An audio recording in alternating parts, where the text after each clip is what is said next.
السلام علیکم ورحمۃ اللہ وبرکاتہ۔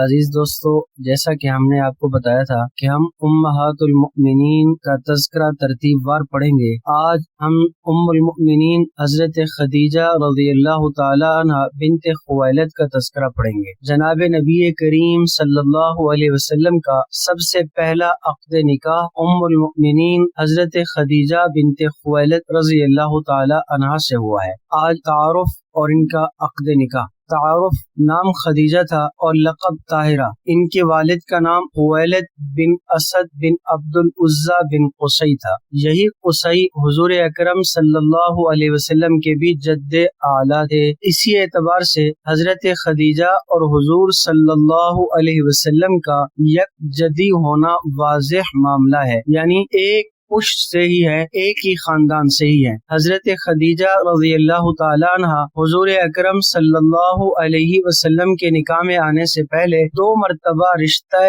ازواج سے منسلک ہوئیں، لیکن دونوں مرتبہ بیوہ ہو گئی۔ مال تجارت، حضرت خدیجہ رضی اللہ تعالی عنہ ایک متمول خاتون تھی۔ ان کا مال تجارت ملک شام میں جاتا اور فروخت ہوتا تھا۔ حضور اکرم صلی اللہ علیہ وسلم کی عمر مبارک جب 25 سال ہوئی تو آپ صلی اللہ علیہ وسلم کے پاکیزہ اخلاق کی بنا پر حضرت خدیجہ رضی اللہ تعالی عنہ نے آپ صلی اللہ علیہ وسلم کو پیغام بھیجا، اگر آپ میرا مال تجارت شام لے جائیں تو میں اپنا غلام میسرہ آپ صلی اللہ علیہ وسلم کے ساتھ کر دوں گی، اور جو معاوضہ میں دوسرے لوگوں کو دیتی ہوں آپ صلی اللہ علیہ وسلم کو اس سے دگنا پیش کروں گی۔ حضور اکرم صلی اللہ علیہ وسلم نے اپنے سرپرست چچا ابو طالب کے مشورے سے اس پیشکش کو منظور فرما لیا۔ آپ یاد رکھیے، جناب نبی کریم صلی اللہ علیہ وسلم کی جب عمر مبارک 8 سال کی ہوئی تو آپ صلی اللہ علیہ وسلم کے دادا حضرت عبد المطلب انتقال فرما گئے تھے۔ تو حضرت عبد المطلب کے انتقال فرما جانے کے بعد آپ صلی اللہ علیہ وسلم کی سرپرستی آپ کے چچا ابو طالب نے کی۔ حضرت ابو طالب دل کے بہت غنی تھے، لیکن مال و دولت کے اعتبار سے بہت کمزور تھے۔ جناب نبی کریم صلی اللہ علیہ وسلم نے اپنے سرپرست چچا ابو طالب سے مشورہ کیا کہ اس طرح سے سامان تجارت کیا میں ملک شام لے کر جاؤں یا نہ جاؤں؟ تو حضرت نے اجازت عطا فرمائی۔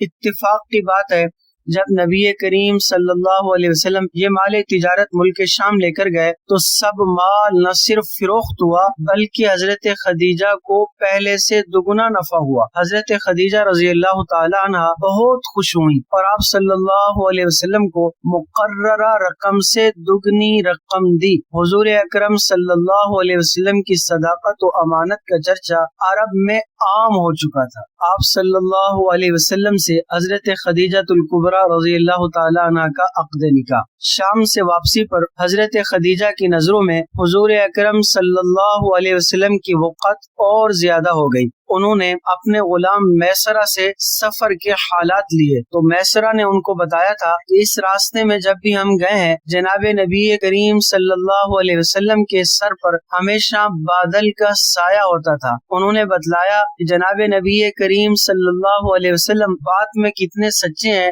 معاملات میں کتنے صاف ہیں۔ تو حضرت خدیجہ رضی اللہ تعالی عنہ بہت زیادہ متاثر ہو گئی اور اپنی سہیلی نفیسہ بنت امیہ کی معرفت حضور اکرم صلی اللہ علیہ وسلم کو پیغام نکاح بھیجا۔ تو آج سے ایک اہم ترین بات بھی ہم سب کو معلوم ہونی چاہیے کہ جناب نبی کریم صلی اللہ علیہ وسلم سے عقد نکاح کا پیغام جو حضرت خدیجہ رضی اللہ تعالی عنہ نے بھیجا تو وہ کس کے ہاتھ بھیجا تھا، یہ ایک سوال ہوتا ہے، اکثر پوچھا بھی جاتا ہے۔ تو ہم سب کو معلوم ہونا چاہیے نفیسہ بنت امیہ نے پیغام نکاح دیا۔ آپ صلی اللہ علیہ وسلم کا نکاح حضرت خدیجہ رضی اللہ تعالی عنہ سے حضرت ابو طالب رضی اللہ تعالیٰ عنہ کے مشورے اور دوسرے اکابر خاندان سے مل کر یہ طے کیا گیا۔ اس وقت جناب نبی کریم صلی اللہ علیہ وسلم کی عمر مبارک 25 سال اور حضرت خدیجہ رضی اللہ تعالیٰ عنہ کی عمر مبارک 40 سال۔ اعلان نبوت، حضور اکرم صلی اللہ علیہ وسلم کے اعلان نبوت پر عورتوں میں سب سے پہلے حضرت خدیجہ رضی اللہ تعالیٰ عنہ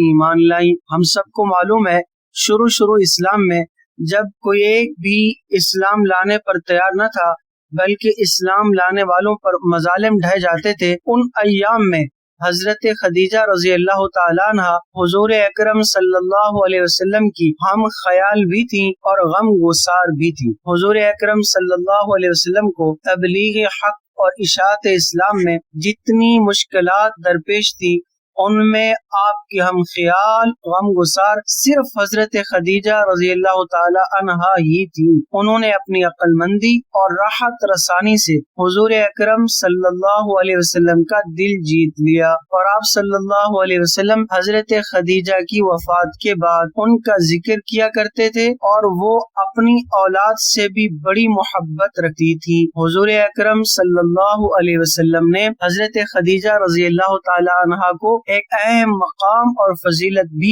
عطا فرمائی۔ حضور اکرم صلی اللہ علیہ وسلم نے ارشاد فرمایا کہ 4 عورتوں کو دنیا کی عورتوں پر فضیلت ہے: مریم بنت عمران، آسیہ زوجہ فرعون، خدیجہ بنت خویلد اور فاطمہ بنت محمد صلی اللہ علیہ وآلہ وسلم۔ حضرت خدیجہ الکبریٰ رضی اللہ تعالی عنہ کو یہ اعزاز حاصل ہے جب پہلی وحی جناب نبی کریم صلی اللہ علیہ وسلم پر نازل ہوئی تو آپ صلی اللہ علیہ وسلم کے جسم مبارک پر بہت زیادہ اثر تھا، اس کا وحی کا ایک خاص بوجھ تھا، اور آپ صلی اللہ علیہ وسلم ارشاد فرما رہے تھے: زملونی زملونی زملونی، مجھے چادر اڑا دو، مجھے چادر اڑا دو۔ حضرت خدیجہ الکبریٰ رضی اللہ تعالی عنہ نے آپ صلی اللہ علیہ وسلم کو چادر عطا فرمائی، جس چادر کو آپ صلی اللہ علیہ وسلم نے اوڑا اور وہ قرآن کریم کی اس آیت اور سورت کا حصہ بن گئی: یا ایھا المزمل یا ایھا المزمل۔ اور حضرت خدیجہ الکبریٰ رضی اللہ تعالی عنہ نے حضور اکرم صلی اللہ علیہ وسلم کو تسلیاں دی، اور حضرت خدیجہ الکبریٰ وہ خاتون تھی جو جناب نبی کریم صلی اللہ علیہ وسلم کی اس جملے پر انی خشیت علی نفسی، آپ صلی اللہ علیہ وسلم ارشاد فرما رہے تھے مجھے یہ اندیشہ ہے شاید کہ اس وحی کے بوجھ سے اللہ تعالیٰ مجھے اپنے پاس ہی بلا لے، تو حضرت خدیجہ الکبریٰ رضی اللہ تعالی عنہ ان الفاظ میں تسلی ارشاد فرما رہی تھی: کلا انک لتصل الرحم، ہرگز ایسا نہیں ہوگا اے اللہ کے حبیب صلی اللہ علیہ وسلم، آپ تو صلہ رحمی کرتے ہیں، وتحمل الکلا، آپ تو جو بوجھ زدہ ہوتا ہے اس کا بوجھ اٹھاتے ہیں، وتقری الضیف، آپ تو مہمان نوازی کرتے ہیں، وتعین علی نوائب الحق، مصیبت زدہ کی آپ مدد کرتے ہیں، اور وتکتسب المعدوم، اور جو بے بس ہوتا ہے جس کے پاس کمانے کے کوئی اسباب نہیں ہوتے،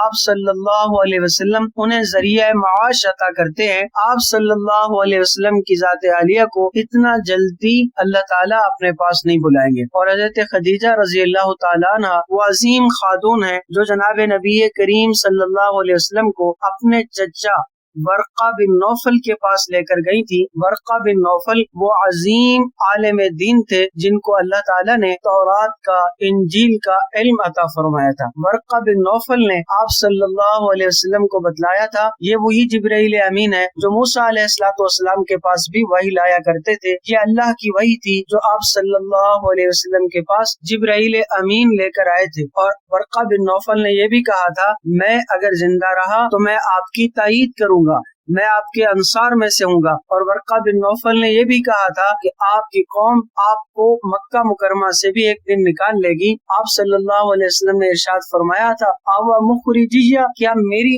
قوم مجھے مکہ مکرمہ سے نکال دے گی؟ بہرحال حضرت خدیجہ الکبریٰ رضی اللہ تعالیٰ عنہ کے بہت زیادہ فضائل ہیں۔ جب بھی حضرت خدیجہ رضی اللہ تعالیٰ عنہ کا تذکرہ ہوتا تو آپ صلی اللہ علیہ وسلم بہت محبت کے ساتھ حضرت خدیجہ رضی اللہ تعالیٰ عنہ کا تذکرہ فرماتے۔ حضرت خدیجہ رضی اللہ تعالیٰ عنہ سے اولاد، یاد رکھیے جناب نبی کریم صلی اللہ علیہ وسلم کی 4 صاحبزادیاں ہیں، آپ صلی اللہ علیہ وسلم کی 4 بیٹیاں ہیں۔ قرآن کریم میں بھی بناتی کا جمع کا لفظ آیا ہے، قل لازواجک وبناتک ونساء المؤمنین، یہ سورہ احزاب ہے کہ اللہ تعالیٰ نے فرمایا اپنی بیٹیوں سے پردے کا حکم فرمائیے، تو اس سے معلوم ہوتا ہے آپ صلی اللہ علیہ وسلم کی ایک بیٹی ہوتی تو قرآن کہتا وبنتک، قرآن نے کہا وبناتک، تو ہمیں سمجھ میں آ گیا آپ صلی اللہ علیہ وسلم کی 4 بیٹیاں ہیں، چاروں کے نام اور چاروں کی چاروں حضرت خدیجہ رضی اللہ تعالی عنہا کے مبارک بطن سے پیدا ہوئی۔ سب سے بڑی بیٹی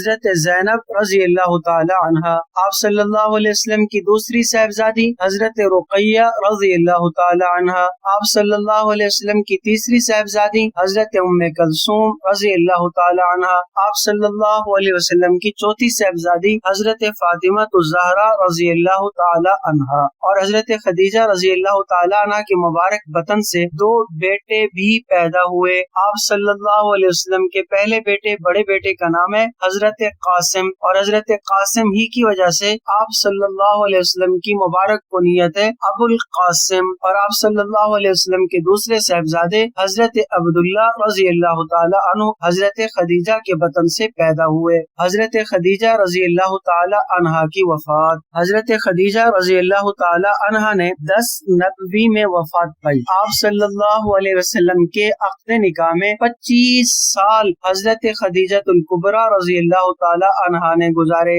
آپ صلی اللہ علیہ وسلم نے جب مدینہ طیبہ کی طرف ہجرت فرمائی تو ہجرت سے 3 سال قبل حضرت خدیجہ رضی اللہ تعالی عنہا 65 برس کی عمر میں انتقال فرما گئی۔ جس سال حضرت خدیجہ رضی اللہ تعالی عنہا کا انتقال ہوا اس سال کو عام الحزن کہا جاتا ہے، غم کا سال کہا جاتا ہے۔ اور یاد رکھیے جناب نبی کریم صلی اللہ علیہ وسلم کو جن موقعوں پر سب سے زیادہ دکھی دیکھا گیا، جن مواقع پر زندگی میں غمگین دیکھا گیا، ان میں سے ایک موقع ام المؤمنین حضرت خدیجہ رضی اللہ تعالی عنہا کی وفات بھی ہے۔ حضرت خدیجہ رضی اللہ تعالی عنہا کی تدفین، حضرت خدیجہ رضی اللہ تعالی عنہا کو مکہ مکرمہ کے مشہور قبرستان جنت المعلا میں دفن کیا گیا۔ اور عزیز دوستو، یہ ہم نے مختصر سا تعارف پڑھا ہے ام المؤمنین حضرت خدیجہ الکبریٰ رضی اللہ تعالی عنہا کا۔